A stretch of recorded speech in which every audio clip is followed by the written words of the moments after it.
All right, here we are in Australia. I'm going to try to do this in one take because whenever I try to do videos, I'm horrible at that. One take, one cut, and we're going to post it and we're going to see what it goes. So this is going to be my race recap from the Sprint Distance World Championships here in Australia in Wollongong. Hopefully I'm saying that right. And it's been, what are we? We're the 19th. I raced on the 17th, so I guess it's only 2 days, 48 hours after the race. I've given myself some time to think, some time to, I'll say, absorb my thoughts and my emotions about the race so that I could probably put them a little bit clearer than right after the race. So, well, before we even start off, I'll explain that I got married on the 11th, and Jillian, my now wife, at the time fiance, was, I'd say, probably the best fiance ever. I qualified for this race when we already had a wedding date and location set, and I told her, you want to know what? If this race coincides with our wedding, you want to know what? We're not going to do it. We're not going to go. Because the wedding was the number one more important thing, obviously. She was so nice and said, hey, you want to know what? It's 6 days after the wedding. Let's change our plans. We'll fly to Australia and we'll get the race done. And then we'll do our honeymoon in Australia. So I was like, oh, okay, amazing, right? So 6 days, I guess, before I raced, we had our wedding. We drove out from Ontario to Nova Scotia to do that. Then we came here. We took we flew out on the 12th at noon. Well, it was supposed to be at noon. We had some canceled flights. We ended up leaving in the evening of the 12th and getting here about 12 o'clock on Tuesday. I raced on Friday at 10 a.m. So yeah, that was kind of our travel. We had the morning of flight cancellations. So that was obviously great, even though we had planned it a year out. Thanks, Air Canada. Whatever, it is what it is. So we got here, checked in, everything was fine, felt okay.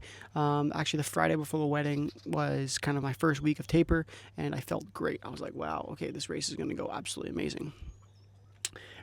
Then a couple days while I was waiting, well, not waiting, but I was having my bachelor party out in Nova Scotia.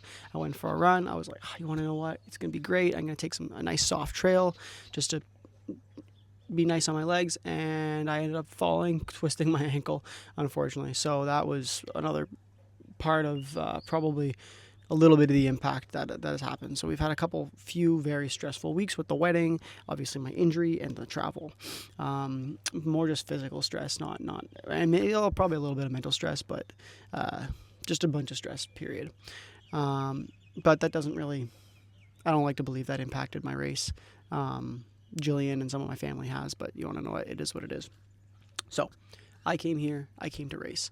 Now, obviously, I've never raced at the international or the world championship level before, so I had no idea where I would place, but I had my goal of coming in and being top 10. I thought I had a performance that was worthy of a top 10 finish. Now, obviously, this is a sprint distance, so my distances were 750-meter swim, a 20-kilometer bike, and a 5-kilometer run. Now, my running this year has improved tremendously. It is by far, I'm going to say, probably my best discipline right now. A couple times this summer, I was able to run my 5K, setting a couple new PRs. I think my fastest one was about a 17:30, and that was in May. And I am set now to be able to run closer to a 17:10, 17:15.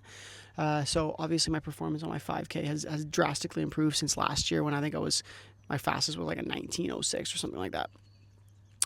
So with that being said, I thought I have this in the bank. I just have to stick with the guys on the swim or get dropped on the swim. That's normal for me. Work my way up on the bike, and then I can run people down. I ended up doing the race. I came for top 10.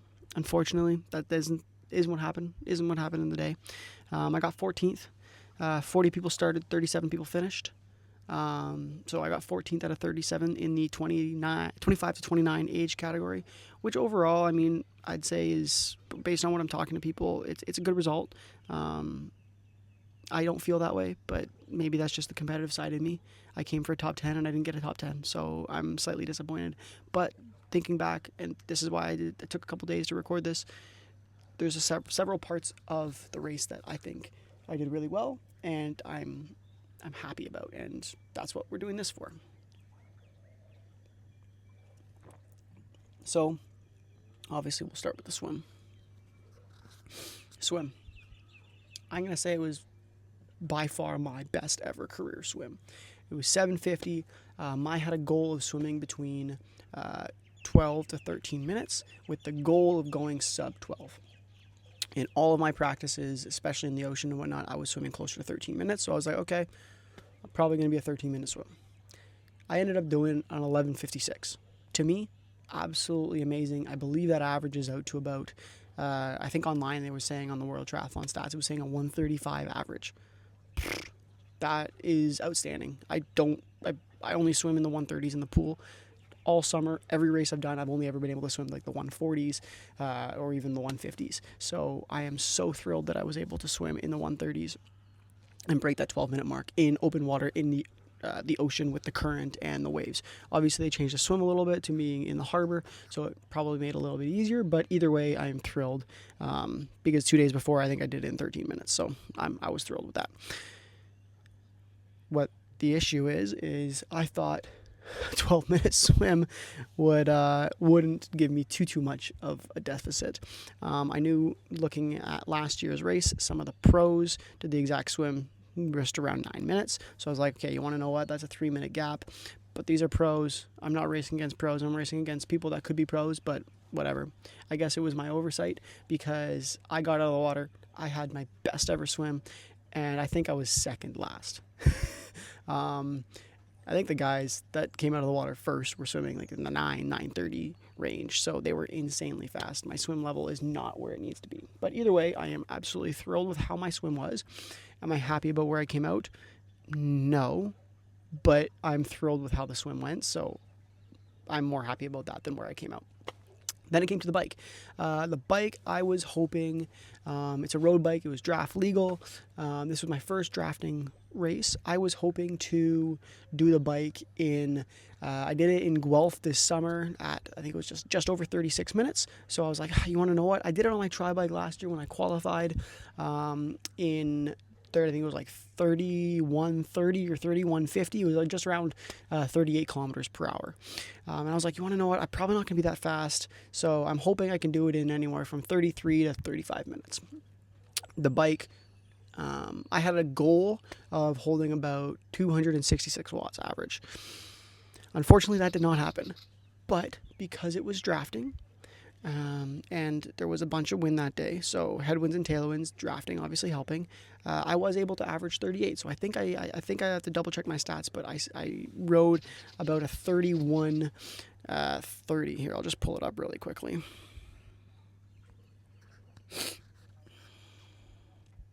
Yeah, it was 19.79 kilometers of biking. Oh, here we go. Moving time 31:08, which gives me an average speed of 38.1 kilometers per hour. Yeah, and I averaged 229, so I was a little bit low on my average power, but overall, I still bike fast. I'm kind of slightly disappointed that I wasn't able to hold the 260, but I also knew that I was biking hard, and I think because all the surges and the pulling with the group, it definitely made it, it definitely made it a little bit more challenging. It's a 2-lap course. It was so much fun, all the twists and turns. It's obviously something you could not do on a tri bike. Well, I mean, you can, but twists and turns would just make it extremely slow. I don't think I'd probably be able to average something around the same pace, but it definitely wouldn't have been a faster bike on the tri bike because of all the braking and the turning, the 90-degree turns, the going around the parking lots, the going up and down the hills and everything. So it wasn't a fast course for a tri bike, but for a road bike drafting, it was a beautiful, amazing course. I would love to do that course again. Then it came to the run. Well, as we said, my run was supposed to be my strongest suit. I was posed to do the run in in 17:30. I had the fitness to do it. 2 weeks ago, or I guess 2 Fridays before the race, I did a 60-minute workout where I averaged 270 watts over an hour, and I came off the bike and I ran a 17:52 5K. I held back for the first 4K or first 3.5K. So I was like, okay, you want to know what? I could definitely shave 20 seconds off. I can do it. Like, no questions asked. I knew I could run a 17:30. Obviously, I think I biked a little bit too hard. I don't know what happened. Maybe it was just all the stress of travel. It's hard for me to say that I biked too hard because my power only shows 230 watts. But I came off the bike and I didn't have the legs. I ran, I don't even know what I ran. I think I ran like a 18:50 something. It was by far, I'm going to say, my slowest run of this year, which unfortunately is, I mean, it is what it is. What can I do? Yeah, I ran an 18:43. So instead of averaging 3:30 per kilometer, sorry, Jared Garmin's just loading. I averaged 3:46. So it was by far my slowest run of the year. I am quite disappointed with that. So it is what it is. There's nothing I can do about that. Now, obviously, I know that I probably just needed to have less stress. I needed to obviously be fitter, do more training.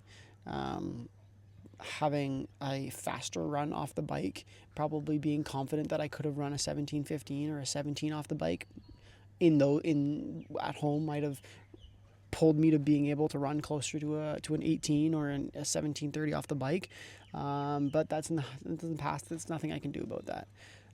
So overall, I am disappointed with how I did because it's not what I came to do, even though I had no idea what the level of competition would be. But I'm happy with certain parts of the race. I'm happy with how the swim went. I'm thrilled with the speed of the bike, not the power. And the run. Yeah, the run I'm quite disappointed with because it shouldn't have been that slow, but it is what it is. When it comes to fueling, what did I do? I was carb loading the day before. I maybe don't think I had enough because I came off the bikes and again my legs were pretty shot. They were dead. I took a couple steps and I was like, oh, I'm not wobbling, but I don't have the power I did when I raced Guelph, for example. The morning of I had some pancakes. It's what I've been having for the last 3 days here because they're super cool here in Australia. They come in little boxes or little plastic Tupperware or plastic containers, and you just fill up water, and they're gluten-free, so they're perfect for me. They were giving me lots of fuel for the days before. So I had some pancakes. I had some raspberries the morning of. I had a little bit of yogurt for some protein. And then I was sipping on some electrolytes throughout the morning, about a liter of them. Had some coffee. Then what did I do? We took the train in the morning at 7 a.m. We caught a 7:30 train from Coaldale, where I was staying, to Wollongong. Then we got there. I did my transition, set everything up. I raced at 10:30, so at 9:30 I had a 60-gram precision nutrition or precision fuel and hydration chew. 15 minutes before the gun went off, I had a 30-gram gel with caffeine in it. Then I obviously didn't have anything in the swim, didn't have anything right after the swim. Got on the bike, and in the bottle I had 3 30-gram gels, and then I had a spare bottle just with pure water. And I came off the bike, and I didn't take any other fuel. My stomach it felt big. It didn't feel good. It didn't feel strong. So I had a gel for the run. I didn't end up taking it. I don't think over the 18 minutes and 46 whatever seconds that I ran, I don't think it would have actually helped. Because I felt like if I had taken the gel, I probably would have had to stop to throw up and whatnot. So I'm happy I didn't. It would have been interesting to see what I would have been able to do if I did. My run legs did come around after like the 2.5, 3K mark. So on that third lap, I was kind of able to slowly start picking it up. But that's usually not what happens. Usually my legs are fresh coming off the bike. So I really have to kind of sit down and dig deep and figure out what went wrong. And it may just have been either lack of fitness, which I don't think it is based on what I've been doing, but it could have been the travel. I mean, it's easy to say, hey, it was the travel and blame it on that, but it might have honestly just been lack of fitness, or the fact that because I had because I traveled to Nova Scotia and then I had my bachelor party and then I traveled here, that I just took 2 weeks off. Well, 2 weeks of 1 week of maintenance and 1 week of taper. That just those 2 weeks might have just been too much for a sprint triathlon. And there's nothing I could have done about that. That's what had to happen. And then obviously the twisted ankle, not really being able to weight bear for a couple days and not really running at all. That might have had an impact. I'm sure that definitely had an impact. I didn't feel it on race day, but that probably had an impact. So yeah, overall, I'm happy with the 14th at the World Champs in my age group, but that's not what I came to do. So I'm disappointed with overall how I did. I am happy with certain points of the race, and we're going to keep training, and hopefully next year we'll see something different. I did Guelph this year, and that qualified me for Spain World Champs. I said that I was going to Team Canada right now. Like, I paid before I went the management fee to accept my spot. So right now the plan is to go to Spain and do the sprint again. Now I know what I'm competing against. My swim, I don't know if I'll be able to get 12 minutes down to 10 minutes. I don't think I can take 2 minutes off. I would love to in a year. I'll have to look probably to see if I definitely need a swim coach, but see if I can feasibly afford a swim coach and whatnot. Right now I am fully self-coach. I have been through my whole career. I've talked to some people, but as an exercise physiologist, I feel pretty confident in being able to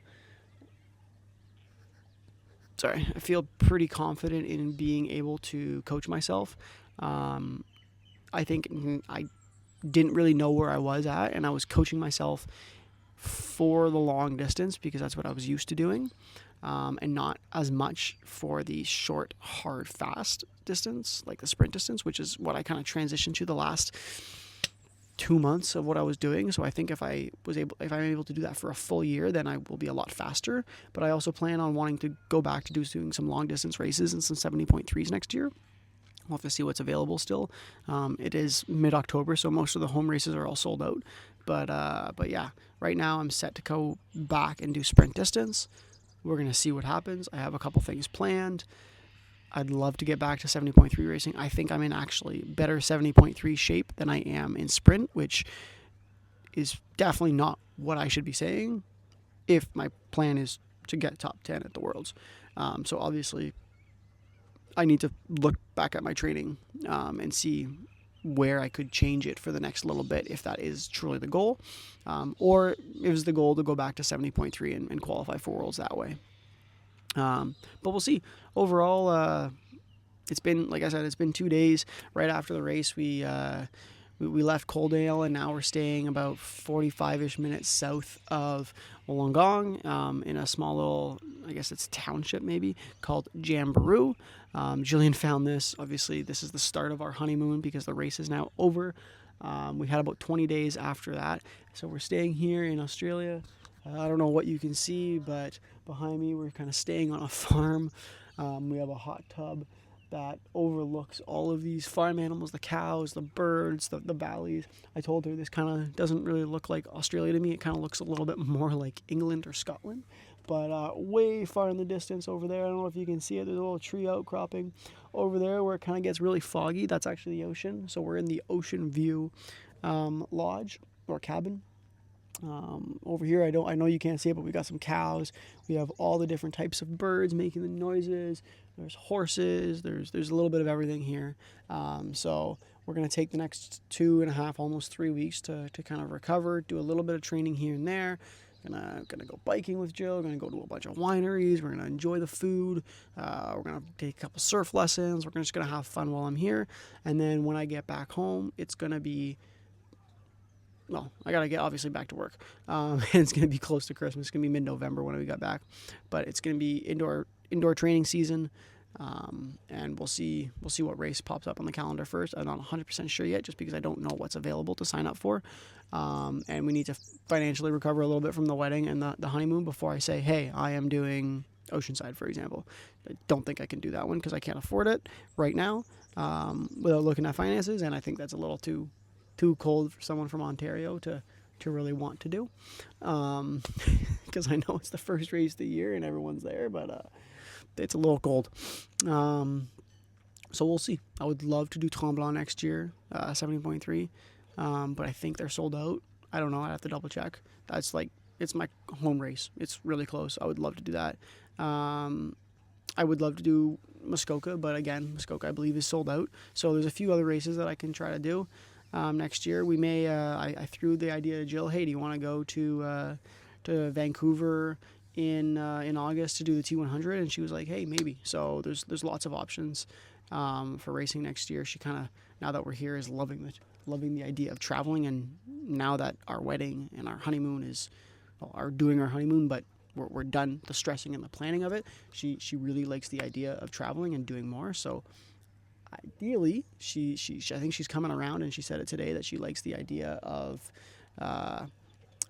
like a race vacation a little bit, because it gives us a reason to go to certain countries. We can say, hey, there's an Ironman, there's a 70.3 here, or there's a T100 race here, or there's a World Triathlon race here, and it just allows us to explore the world in a different way, because it automatically picks our destination for us. So there's a couple things coming up. Right now, the plan is to do Spain in September. So that's about it. We're going to enjoy the rest of our honeymoon, and then after that, we're going to get back to training. So that's it. That's all for now. I'm going to sit here, enjoy the wine, enjoy Australia and travel and enjoy the food. And then once we get back home, we'll get back to training. Thank you very much for watching, and we'll see you in the next one.